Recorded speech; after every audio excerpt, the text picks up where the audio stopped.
Hi guys, this is Senpi Hakani or Ilocana Caregiver.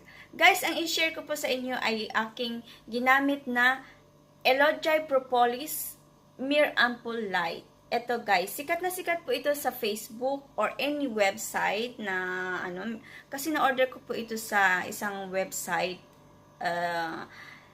WGE or hindi po ako nagkamali.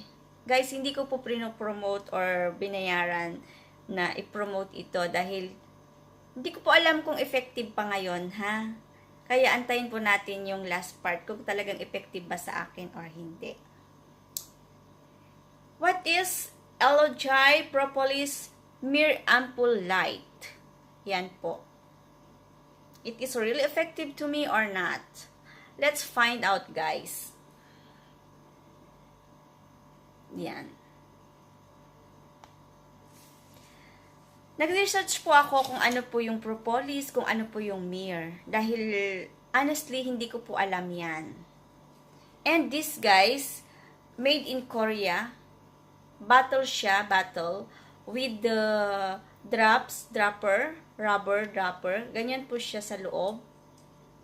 Yan. Dropper. Glass po itong dropper niya. Glass bottle din po siya, color black or brown, I don't know. It's made in Korea. Yan, I cannot read ngayon dahil Korean. It's only written here. It's Elujai propolis. Elujai propolis. Yan. Elujai propolis myrrh amplelight. Yan. Yan po guys. Yan. Clear po siya. Yan. Yan po yan guys. Bottle po siya and it is 15 ml only. Ang liit, diba? Ang liit. I bought this if I'm not mistaken guys. I'm not sure the price. It's less than 1,000. Very expensive and I found out very cheap lang pala sa mga ibang nagtitinda. But I don't know if it's kasi sabi nila may fake na daw or anything fake or importantly guys, nasubukan ko ito. I used this for 2 weeks. Guys, ano po yung Elujai? Elujai is made a multi-purpose premium ampule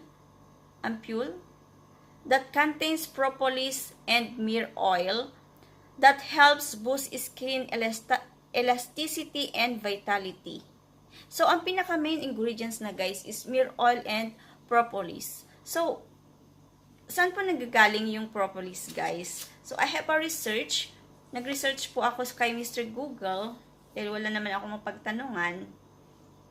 Propolis or bee glue is a resinous mixture that honeybees produce by mixing saliva and beeswax with exudate gathered from tree buds, soft flows, or other botanical sources.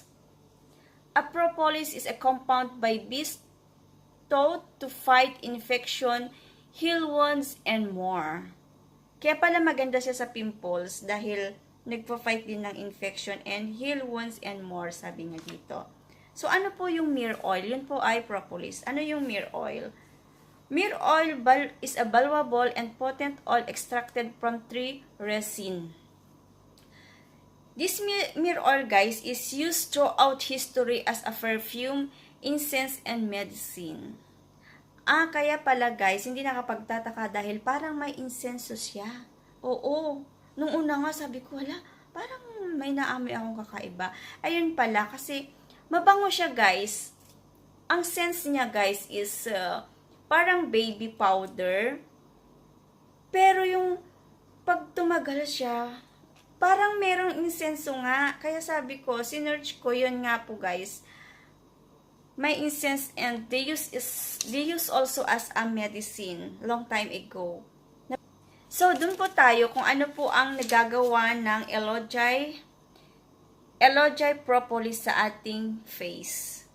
This product is effective for claim niya guys na it's good for melasma, freckles, pigmentation, effective also for eye bags, cure pimples. Guys, hindi ko masasabi na ano dahil wala po ako yung pimples. So, hindi ko claim na na-cure niya yung pimples ko dahil wala po akong pimples. Ang aking problems lang is yung dark spot. Yun po yung number 1 na problema ko sa aking mukha. So, yun po ang aking gustong tanggalin or mawala sa aking face. Guys, you can use also as a moisturizer for people with oily skin. So, maganda ito sa oily skin. Pag ginagamit ko ito, guys, I feel the smoothness of my face. Yun po yung first na claim ko na maganda sa Elujai propolis one. Yes. And you can use day at night also, guys. Okay, guys, punta po tayo sa consistency ng Elujai propolis. Ito siya. I-try po natin sa akin. Not too thick. Okay lang siya, guys. Okay lang siya. Not watery. Ito.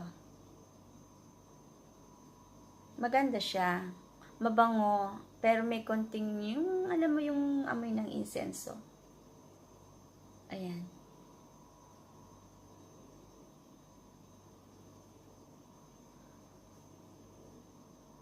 Nabango siya. Parang yung baby powder. Very light yung bango niya. Magugustuhan nyo, guys. Ayan. Hindi siya sticky. Madali lang siyang ma-absorb ng skin, guys. Tignan nyo yung wala pa siyang 1 minute na ginaganyan ko. Oh. Diba? Ang galing niya. Magaling siya, guys, kung effective po sa inyo. Nag-research na rin po ako, guys. Ang dami naman gumamit nito na effective sa kanila. Pero yung mga iba hindi. Hindi effective. Ganun naman po talaga ang isang product. Kumbaga, by hiyangan, ganun din po ako, guys. So, this one is parang pwede rin siyang moisturizer. So, I can use also in my hands. Para medyo, ano. Ang ganda niya. Ang bango. Gusto ko yung bango niya, guys. Sa totoo lang, gusto ko siya. Mabango siya, guys, 'di ba? Mabango. Mabango siya. Kaso nga lang, guys, nung ginamit ko, ang binigay lang sa akin ay ang smoothness ng aking face. Mabango siya. Okay sa aking pang-amoy dahil sometimes I'm sensitive sa amoy. Pero, guys, hindi po nagbago ang aking dark spot. Wala po siyang pagbabago. The same pa rin nung gumamit ako. Huwag po kayo magagalit sa akin, ha. Huwag niyo po akong ibabash. Kasi nagsasabi lang po ako ng totoo. Hindi po siya effective sa aking face. Pero, naging smooth po ang aking face nung ginamit ko. Hindi rin po ako nagka-pimples. Kasi guys, hindi po talaga ako prone ng pimples. Talaga. Since na ano. Hindi pa ako prone ng pimples. Kundi prone lang po talaga ako sa dark spot. Dahil dati, hindi po ako mahilig gumamit ng sunblock. So, siguro, dyan ko nagamit dahil mahilig po ako magpa-araw.